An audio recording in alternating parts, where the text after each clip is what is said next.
রাতে কি দোয়া পড়লে বা কি পড়লে স্বপ্নদোষ হয় না? রাত গভীর, সব কিছু নীরব, হঠাৎ ঘুম ভেঙে যায়, শরীরের অস্থির, আপনি জানেন না কেন এমন হচ্ছে। এটাই স্বপ্নদোষ, শয়তানের এক চুপিসারে আঘাত, শরীরকে দূষিত করা, মনে পাপ ঢেলে দেয়।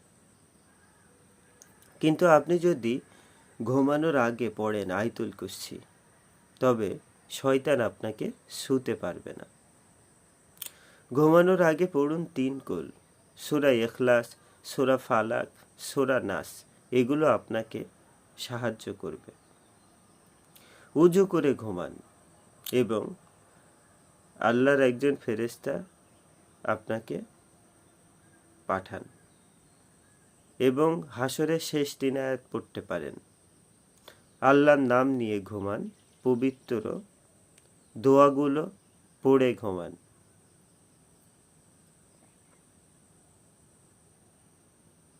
তো ভিডিওটি ভালো লাগলে আপনার বন্ধুদের কাছে শেয়ার করতে ভুলবেন না এবং যেন শয়তানের ধোকায় না পড়েন। তো ইউটিউব চ্যানেলটি সাবস্ক্রাইব করে সাথে থাকুন। ধন্যবাদ। আর আপনারা জানেন আয়াতুল কুরসি পড়লে জিন পালায় ইত্যাদি। এই যে স্বপ্নদোষ হয়, এটা মূলত শয়তানের কারণে, বেশিরভাগ শয়তানের কারণে। ধন্যবাদ, ভিডিওটি যদি বুঝতে পারেন, আর চ্যানেলটি সাবস্ক্রাইব করে দিবেন। ধন্যবাদ।